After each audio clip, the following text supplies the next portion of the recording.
హరే శ్రీనివాస, హరే శ్రీనివాస, హరే శ్రీనివాస. భజన మండలి సర్వసభ్యులకు కార్తీక మాస శుభాకాంక్షలతో ఈరోజు మహానుభావులు శ్రీ శ్యామసుందరదాసులు వారు సుమారు 250-300 సంవత్సరాల క్రితం వీరు భగవంతుడి యొక్క దర్శనం చేస్తూ కీర్తించినటువంటి ఈ కీర్తన. ఎందుచేత అంటే ఈ కీర్తన ఒక సందర్భం ఉంది.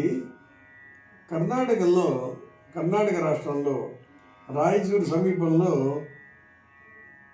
ద్వారవాడ అనేటువంటి గ్రామం ఉంది.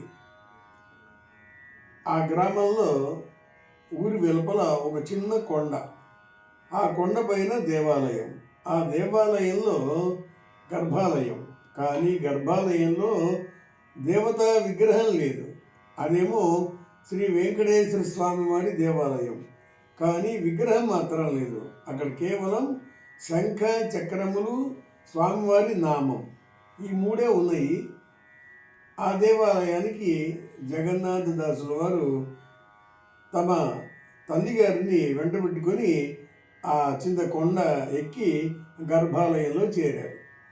దీనికి కారణం ఏంటంటే, జగన్నాథదాసుల వారి తల్లిగారు ప్రతి సంవత్సరం తిరుమల బ్రహ్మోత్సవాలకు వెళ్ళి స్వయంగా భగవంతుడి యొక్క ఆ ఉత్సవాల్ని కన్నులారా దర్శించేవారు.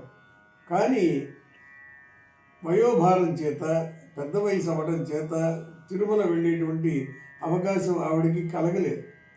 దాంతో కొద్ది దిగులుగా ఉండగా కుమారుడు జగన్నాథదాసులు వారు అడిగారు, అమ్మ ఎందుకు నువ్వు ఏదో విచారంలో ఉన్నట్టున్నావు అని అడిగినప్పుడు, నాయన ప్రతి సంవత్సరం నేను తిరుమల వెళ్తాను, నీకు తెలుసు కదా, ఈ సంవత్సరం వెళ్ళలేకపోయాను కనుక ఆ బ్రహ్మోత్సవాలు చూడలేకపోతున్నాను, ఆ బాధ నాకు బాధిస్తుంది అన్నప్పుడు, అమ్మ నీకు బ్రహ్మోత్సవాలు చూడాలని ఉందా, అయితే రా నాతో పాటు అని ఈ ద్వారవాడ గ్రామం వెలుపల ఉన్నటువంటి ఆ కొండను ఎక్కించి ఆ గర్భాలయంలో నిలబెడతారు. ఆ గర్భాలయంలో చెప్పాను కదా, వెంకటేశ్వర స్వామి విగ్రహం అయితే లేదు, కానీ జగన్నాథదాసుల వారు అపరోక్ష జ్ఞానుడు. మనకు ముందే తెలుసు, జగన్నాథదాసుల వారు అంటే ప్రహ్లాదుడి యొక్క తమ్ముడు సాగిలాదుడు, అంటే సాక్షాత్ నరసింహస్వామిని కన్నులారా దర్శించిన